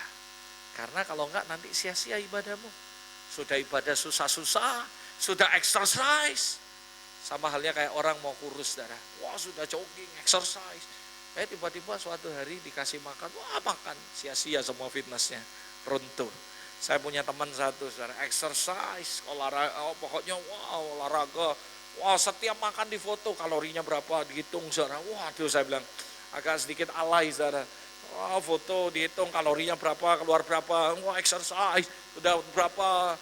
Tiba-tiba saudara sekarang gebuk lagi, saudara. bahkan lebih gemuk dari sebelumnya. Kenapa? Karena mulut gak dijaga makan. Orang nanya saya, apa obat diet terdahsyat? Saya kasih tahu ya, taruh pisau di leher kalau nafsu makanmu lebih. Obat diet yang free of charge. Orang nanya, wah kamu diet sekarang? Iya, saya kurus 26 kilo sudah. Saya pernah sampai 115, sekarang sudah 89. Stabil, nggak perlu supply apapun lagi. Karena saya mengerti satu hal, bahwa semua tergantung mulut kita. Sampai hari ini saya bersyukur sama Tuhan. Saya tidak mau sia-sia. Saya bisa sia-sia, bisa saudara. Kadang ditawari orang makan. Kemarin sama AGW ini meeting di Karawaci saudara. Ditawari makan semua, saya bilang sorry saya puasa. Saya tahu beberapa mungkin puasa terus. Kenapa puasa terus? Justru karena saya nggak mampu untuk hidupi di tahun ini, saya butuh puasa lebih banyak dari yang lain. Saya kan dikatain orang puasa terus. Justru karena saya tahu tahun ini saya nggak bisa lalui tanpa saya mengandalkan Tuhan, makanya saya puasa. Kalau saya sudah sakti, saya tidak perlu puasa. Saya bilang, wah ketapa mereka saya. Justru karena saya belum sakti, saya puasa lebih banyak saudara. Tanya Akil, tiap hari makan saudara. Mereka bingung, gila ini yang dari Palembang, manusia dari planet mana, makanan enak-enak semua loh. Makanannya menggiurkan. Saya nggak makan terus, dia ada saksinya saudara. Karena saya percaya itu ibadah, saya nggak mau ibadah sia-sia saudara. Kenapa? Karena kita kan belum 100 hari. Nah setelah tanggal 10 saya makan saudara. Sebelumnya ya enggak saudara. Kenapa? Saya tahu ibadah saudara, jaga mulut. Amin saudara. Jadi yang masuk dan yang keluar itu penting saudara. Ada amin saudara. Yang ketiga pilarnya adalah pengorbanan. Katakan sama-sama pengorbanan. 1 Petrus 1 ayat 11, dan mereka meneliti saat yang mana yang bagaimana dimaksudkan oleh Roh Kristus yang ada dalam mereka, yaitu roh yang sebelumnya memberi kesaksian tentang segala penderitaan yang akan menimpa Kristus dan tentang segala kemuliaan yang menyusul. Jadi ternyata kemuliaan terjadi harus ada dulu penderitaan. Ini bukan sebuah teologi atau apa ya istilahnya, oh ini kan ada yang bilang teologi kemakmuran, Pastor Robert mah teologi kesengsaraan katanya. Oh saya bilang no bukan saudara. Tapi saya tahu bahwa ketika segala yang menimpa Kristus, baru habis itu mengalami kemuliaan. Intinya sebenarnya buat saya sederhana, yaitu no sacrifice, no glory saudara. No sacrifice, no revival. Berapa banyak saudara tahu prinsip persembahan korban saudara? Gak akan ada api turun kalau gak ada korbannya di situ. Mezbahnya harus dibangun, lalu ditaruh korban, baru api turun. Yang setuju katakan amin. Mana mungkin ada api turun, gak ada korbannya, Tuhan gak mau buang api sia-sia saudara. Dan itu sebabnya saya percaya no fire, maka tak akan ada fire, no revival sebelum ada no sacrifice, before sacrifice. Kalau dalam bahasa keren saya adalah sederhana sekali, no sacrifice, no glory saudara. Jadi you boleh percaya boleh enggak terserah, karena saya menganut sebuah paham percaya bahwa semua penderitaan yang kita alami ini enggak sebanding dengan kemuliaan yang menyusul setelah itu. Jadi kita puasa, ini kan menyengsarakan diri. Yang lain makan enak, kita enggak makan.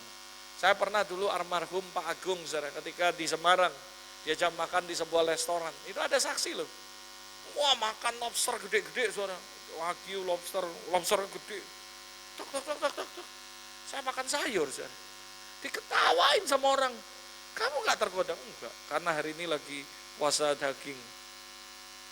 Wah gila kamu, ini yang undang Bapak Pak Agung terhormat. Saya bilang sorry ya Pak, saya menghormati. Dan saya kepingin banget, saya nggak bohong saudara. Tapi hati nurani, masa jemaat puasa kita makan lobster di sini. Saya merasa nggak enak gitu. Yang sarakan diri saya bilang, saya nggak mau, saya bilang sorry ya Pak, saya puasa beneran saudara. Wah itu nggak enak saudara. Tapi saya bilang no, karena saya tahulah no sacrifice, no glory. Tengah malam bangun, kayak kemarin minggu saya khotbah di Jakarta, malam-malam, mama saya always sampai hari ini jam 12 sampai setengah 4 gak bisa tidur lagi, habis khotbah diajak orang makan, itu makan sampai gini saudara. Untung gak salah saudara, kalau salah kan lucu saudara. Saya ini sama mama saya antar mama saya setiap Sabtu itu ke salon, dengerin rambut dan semuanya. Sampai encik salon itu ya mungkin yang ngejek kami. Cik soroin cik ini, ngapain kerja apa? Kenapa? Kaki gunting bisa gini.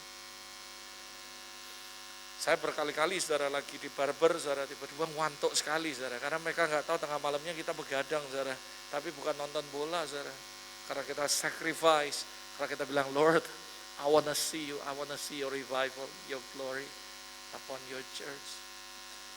Tidak banyak orang yang mau melakukan ini, tapi kalau blessingnya, berkatnya semua mau. Tapi saya percaya no sacrifice, no glory. Makanya 3 pilar ini saya tanamkan buat saudara. Kehidupanmu, ibadahmu, pengorbananmu akan menentukan. Apa yang membuat Tuhan tertarik dengan Salomo? Bukan karena dia anak Daud doang, tapi saudara, pengorbanannya dia. You tahu apa yang dia korbankan? Kambing domba tidak terhitung, tidak terbilang banyaknya. Itu yang diberikan sama Salomo. Makanya waktu Ratu Saibah datang, kaget melihat rumah Tuhan yang dia bangun. Tentang dia menyembah Tuhan, tentang dia berkorban. Bagaimana ketika korban dia bilang, wow, ada apa ini? Yuk bayangi Daud aja, waktu dia 6 langkah motong kambing, 6 langkah motong kambing, itu jalan darah semua. Kamu bisa bayangi gak darahnya sebanyak apa? Tak terhitung, tak terbilang banyaknya. Alkitab paling detail nulis semuanya. Daud mempersembahkan 5.000 kambing domba ini, semuanya ada. Tapi ayat ini gak ada angka, karena apa? Terlalu banyak. Ini imajinasi saya. Mungkin orang-orang yang dikasih ilham nulis itu, dia lihat penglihatan, dia hitung 1, 2, 3, 4, 5, 6, 7, 8, 9, sudah sejuta. Aduh lupa lagi berapa, ulang lagi. 1, 2, 3, 4, 5, 6. Ingat ya. Wah ingat, waduh lupa lagi, hitung lagi. Akhirnya dia buat sudah 7 hari 7 malam, lihatan itu gak dapat. Dia tanya Roh Kudus berapa? Roh Kudus bilang gampang hitungnya. Berapa Roh Kudus? Tidak terhitung. Oh ya ngomong dari kemarin. Selesai sana. Roh Kudus ngomong gak terhitung. Berapa banyak orang yang percaya Alkitab itu gak ada yang nambahin, gak ada kurangi. Semua inspirasi Roh Kudus. Kalau memang ditulis tidak terhitung, karena Roh Kudus ngomong gak usah hitung, gak terhitung. Yang setuju katakan amin. Wah Pastor Robin yang pinter ngayal, I don't care. Karena saya baca firman, saya bukan cuma baca kayak baca koran. Saya teliti, saya hayati, saya berdoa. Saya minta revelation dari Tuhan. Dan saya percaya, Alkitab ngomong, barang siapa nambahin 1 titik, 1 koma, ada hukumannya loh di Alkitab. Kalau penulis ngomong tidak terhitung, tidak terbilang banyaknya, karena saya percaya Roh Kudus yang ngasih inspirasi untuk nulis itu. Karena memang tidak terhitung banyaknya. Kenapa Tuhan sampai menyatakan kemuliaan begitu rupa? Pengorbanan. Karena Tuhan sangat senang dengan pengorbanan. Yuk baca di firman Tuhan, setiap kali Tuhan suruh ini buat mezbah, kasih korban, kasih korban. Nah kalau memang Tuhan senang dengan korban, kenapa kita nggak mau berkorban? Makanya saya kasih kamu 3 pilar penting tahun ini. Perhatikan ibadahmu, perhatikan pengorbananmu, dan pertama perhatikan hidupmu. Kalau kau bisa bangun kembali 3 ini, you already rebuild God's house in your life. Saya jamin 2018 akan jadi tahun yang sangat ajaib, tahun yang sangat luar biasa dalam kehidupan Anda semua. Dengan cepat karena waktu, saya ini baca sendiri aja 2 Korintus 11, 23. Jika mau bayangi 5 kali, aku berkata seperti orang gila, kata Paulus. Lebih banyak berjeri lelah, sering dalam penjara, didera luar batas. Kerap kali dalam bahaya maut, 5 kali disesat Yahudi, setiap kali 40 kurang 1, 39 kali. 3 kali aku didera, 1 kali dilempar dengan batu, 3 kali ngalami kapal karam, sehari semalam terkatung-katung di laut.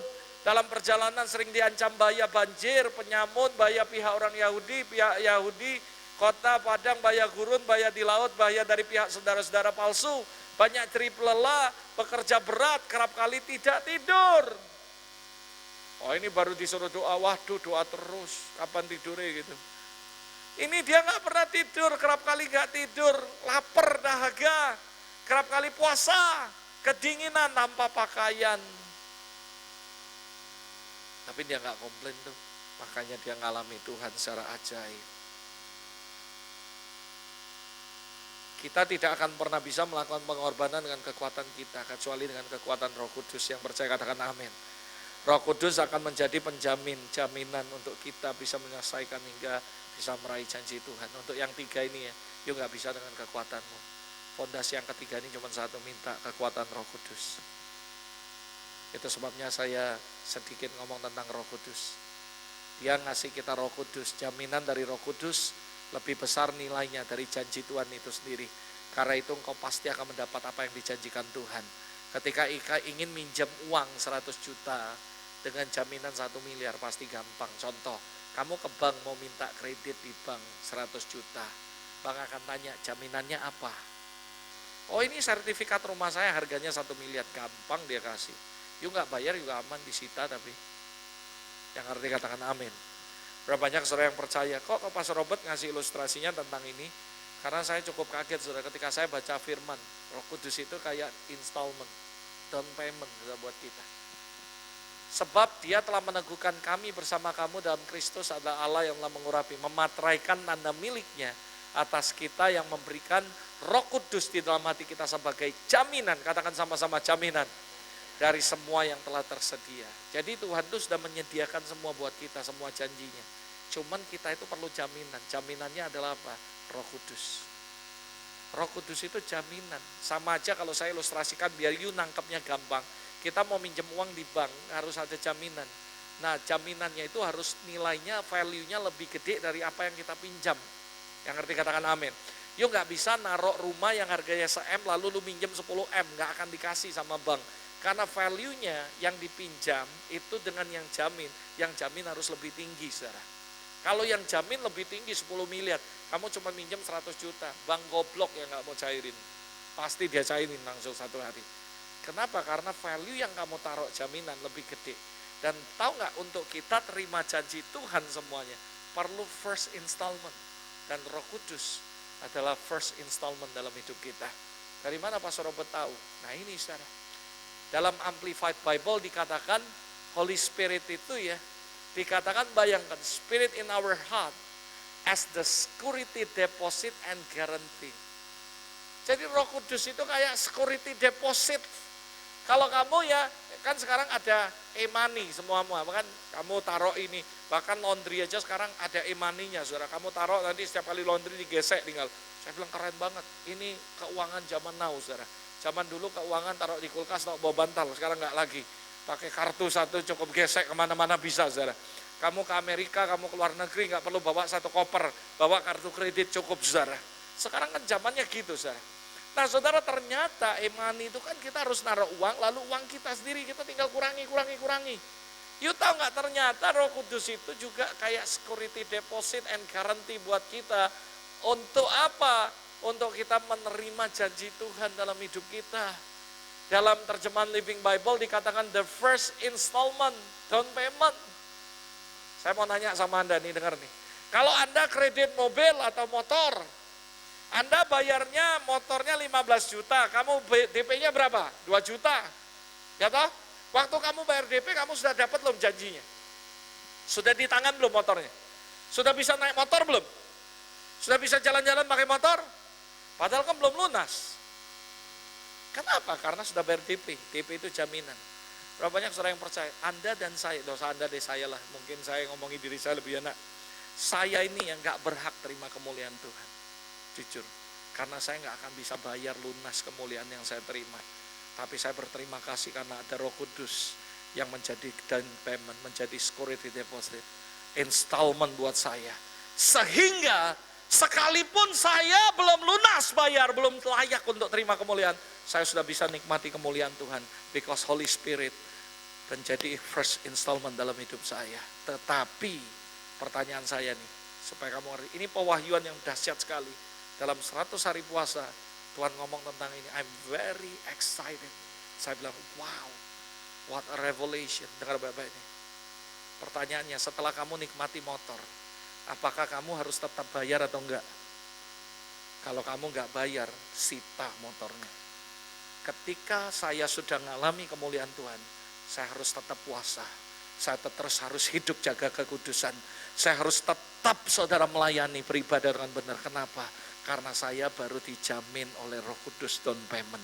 Saya harus nyicil. Kalau saya nggak nyicil dan nunggak cicilan, maka kemuliaan itu diangkat dan hilang dari hidup kita. Yang ngerti katakan amin. Saya ulangi supaya Anda ngerti, ini penting sekali. Roh Kudus, Alkitab berkata, security deposit, guarantee, the first installment dalam kehidupan kita. Saya sadar, kayak kita naik mobil, Kita beli mobil yang 500 juta, cuman bayar 100 juta. Kita tuh nggak layak untuk terima karena belum lunas.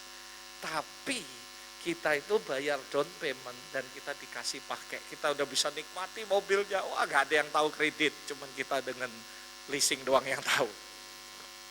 Nggak ada yang tahu. Tapi dengar baik-baik, saudara, ketika kamu telat bayar sekali dikasih peringatan, telat bayar 2 kali dikasih peringatan, 3 kali disita itu mobil. Karena kamu nggak berhak, karena kamu belum lunas, tapi kamu nggak tahu diri. Dalam hidup saya kasih tahu, saya nggak layak untuk terima kemuliaan yang Tuhan kasih buat saya, karena saya belum bisa bayar lunas kemuliaan itu. Tapi Yesus sebagai security deposit, Roh Kudus diberikan buat saya sebagai first installment, sehingga Bapak lihat Roh Kudus bukan lihat saya, dan dia kasih kemuliaan. Oke, kamu ngalami ini, kamu akan ngalami ini, kamu akan ngalami ini. Cuman saya harus tahu diri, saya harus nyicil. Makanya saya 100 hari puasa ini biar cepat lunas. Cepat lunas bisa kredit yang baru. Katakan amin, Sarah. Artinya kalau kamu lunas, kamu dapat kemuliaan level baru. Yang saya tahu you nggak akan bisa bayar, tapi minimal ada kredit baru, excited lagi, ada sesuatu challenging lagi dalam hidupmu, kamu tinggal bayar cicil. Kamu nabung. Makanya dalam sebuah cerita, anak-anaknya ngomong sama murid-murid, ngomong, Farisi, kenapa orang muridmu ngusir setan, muridmu doain orang tapi tidak bisa. Yesus gak puasa kok bisa? Karena Yesus sudah punya security deposit, nabungnya banyak, dia gak perlu lagi puasa. Kita belum. Contoh, saya punya tabungan misalnya 100 juta, lalu saya mau beli motor yang harganya 50 juta, saya gak perlu puasa, saya tinggal ke kartu, nah ini kartu saya, gesek langsung, saudara. Yang ngerti katakan amin. Banyak saudara yang percaya ketika saudara pagi bangun doa, baca Alkitab, itu nabung, saudara. Kalau tabunganmu banyak, kamu bisa dapat janji Tuhan apapun, gak usah susah-susah. Tapi kalau kamu gak punya tabungan, cuman bisa, wah ini pingin ganti mobil, cuman gak ada duit, gak bisa.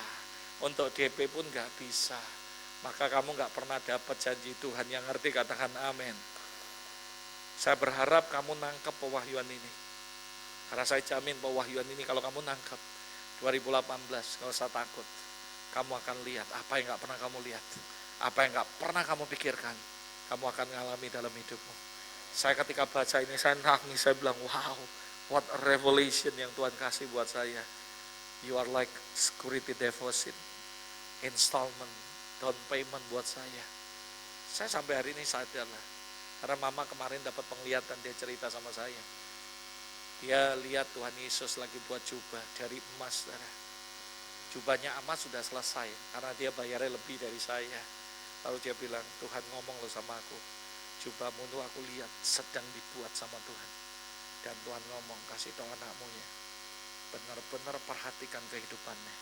Karena sayang loh, patronnya sudah ada, jubahnya sudah jadi, semua dasar emas. Dan Yesus sendiri yang jahit, saudara. Dan Yesus ngomong, ini aku siapkan untuk anakmu, aku akan kasih ke dia.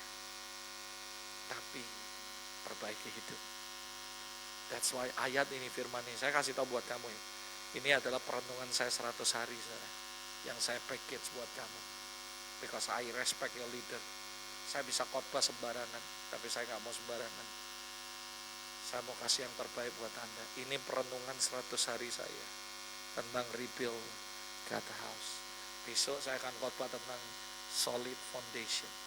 2 ini adalah khotbah yang saya rangkum 100 hari untuk Anda, saudara. Dan saya percaya kalau Anda lakukan ini ya, 2018 akan jadi tahun yang amazing buat saudara.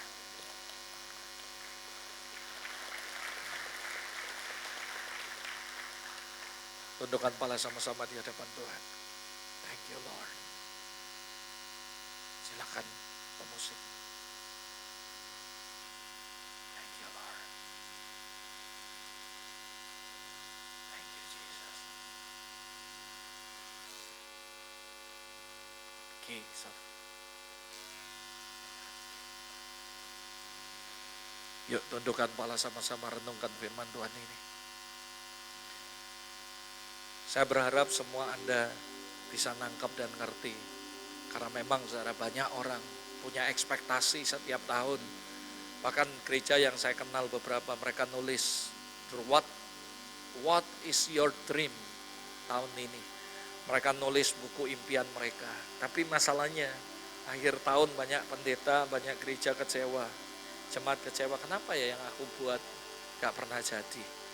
Saya tidak tahu, mungkin Anda juga pernah ngalami, Tuhan kenapa ya. Tahun berlalu begitu cepat, tapi semua impian yang aku tulis di Januari, aku deklarasi, tapi gak pernah terjadi dalam hidupku.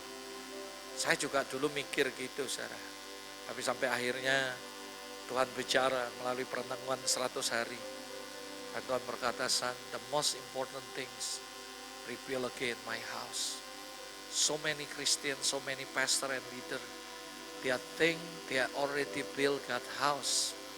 Tapi sebenarnya yang mereka bangun bukan rumah Allah. Yang mereka bangun adalah pelayanan mereka sendiri. Yang mereka bangun adalah kebanggaan mereka, identity. Mereka membangun peran, kebanggaan sendiri. Mereka nggak serius build my house, the Lord say. Dan saya nangis. Dan Tuhan berkata, son, I want you rebuild my house. It's not just rebuild my house, but rebuild my house with a solid foundation. Saya berdoa supaya Anda dan saya tidak lagi bangun rumah asal-asalan, tapi build with the solid foundation. Hari ini saya tanamkan 3 pilar. Kalau saya boleh ngomong, saya datang nih bawa bulldozer, hancurin dan tanamkan 3 kehidupan, 3 pilar. Kehidupanmu, ibadahmu, dan juga pengorbananmu. Saya nggak mau menghakimi Anda karena saya nggak lebih baik dari Anda. But because aku ini benar-benar respect sama pemimpinmu, I wanna ask you, are you already rebuild God's house? Apakah kamu sudah benar-benar membangun ibadahmu, kehidupanmu, ibadahmu, pengorbananmu? Atau kamu merasa gila, pantesan gua tahun ini, tahun lalu gak ngalami apapun. Karena you are not build God's house. You build your own house, rumahmu sendiri. Hagai berkata, ada orang yang mengharap banyak tapi dapat sedikit. Sedikit pun nyampe rumah aku hembuskan. Oh, mereka ekspektasi mereka besar, tapi yang mereka dapat kecil. Kenapa? Karena mereka sibuk membangun rumah mereka sendiri. Mereka melantarkan rumah Tuhan. Baca di kitab Hagai pulang ini. Kalau kamu perhatikan bangun rumah Tuhan, Alkitab berkata, perhatikan mulai hari ini aku akan memberi berkat. Tadi pagi, sore saya ngomong, Mak, tolong doain apa yang harus saya khotbahkan. Saya kasih beberapa alternatif khotbah. Lalu Tuhan bilang gini, ya build solid foundation, kata Tuhan. Gak usah ngomong berkat. Berkat pasti datang ketika fondasi sudah jadi. Karena baca kitab Hagai, kita pakai ngomong. Kalau kamu perhatikan benar-benar rumahku, perhatikan mulai hari ini, aku akan memberi berkat. Berkat pasti datang dalam hidupmu, don't worry. Oh, saya percaya tahun ini Tuhan akan buat banyak orang kaya mendadak. I believe dan saya berdoa semoga itu juga Anda semua yang ada tempat ini. Tapi ingat saudara, untuk itu terjadi, your focus is not build your own house, but build God's house. Saya mau tanya, bagaimana hidupmu? Bagaimana ibadahmu? Bagaimana pengorbananmu? Yang tahu cuman kamu sama Tuhan. Karena waktu saudara saya akan tutup, tapi saya mau berdoa secara corporate, lalu saya akan tutup, besok kita lanjut. Tapi saya mau kamu buat sebuah keputusan dalam hidupmu. Who yang ada di tempat ini, siapa yang berkata, Lord, I really want rebuild your house. I really want rebuild your house in my life, in my family, in my ministry. Kalau Anda berkata, Lord, it's me, ini aku. Bangkit berdiri saat ini di tempat saudara. Thank you, Lord. What a beautiful name it is. What a beautiful name it is. The name of Jesus Christ, my King. What a beautiful name it is. Nothing compared to this. What a beautiful name it is. The name of Jesus. What a beautiful name it is. beautiful name it is. The name of Jesus Christ, my King. What a beautiful name it is. Nothing compared to this. What a beautiful name it is. The name of Jesus.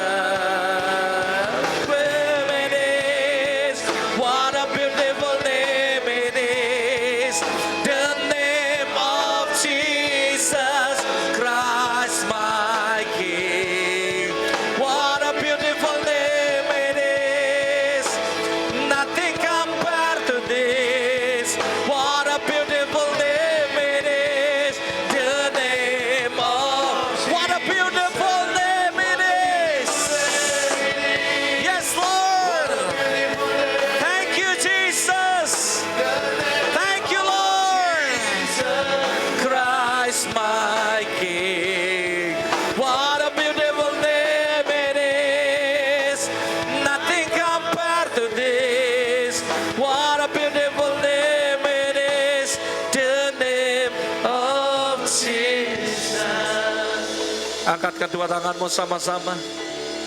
Tuhan, kau melihat setiap tangan-tangan yang diangkat malam hari ini. Sekalipun kau masih anak-anak dengan rebuild God house, andai kau akan lihat, Tuhan akan angkat engkau. Sekalipun kau berkata, Tuhan aku ini masih kecil, Tuhan gak pernah lihat. Tuhan betah tinggal dalam kehidupanmu, karena dia gak lihat besar kecil, senior, junior. If you build my house, I will glorify, the Lord say. Saya dengar Tuhan ngomong jelas sekali saat ini. If you rebuild my house, I will be glorified. Aku akan buat perbedaan dalam hidupmu. Aku akan nyata dalam hidupmu. If you rebuild my house, the Lord say, I will be glorified. I will be glorified. Thank you Lord, thank you Lord, thank you Lord, thank you Lord. Bapak hambamu sudah selesai, tapi engkau lanjutkan. Apa yang kau mau bicara buat mereka. This is my prayer Lord. Biar umatmu hari ini boleh mengambil sebuah keputusan yang tepat. To rebuild your house again in their life. Dan aku berdoa sesuai janji yang kau katakan. Bahwa engkau akan menyatakan kemuliaanmu. Aku berdoa mulai hari ini. Akan dibuka pintu supranatural dalam hidup mereka. Mereka akan mengalami hal yang ajaib. Karena kami percaya ketika Tuhan ada dan tinggal bersama kami, every single day in our life is a miracle. It's a supernatural. And Lord, I bless your people right now in the name of Jesus. Bless them, Lord. And bless them, Lord. And glorify your name. Glorify yourself in their life, in their ministry, and their family, Lord. We bless them, Lord, in the name of Jesus. Thank you, Lord. Thank you, Lord. We give you all the glory. We give you all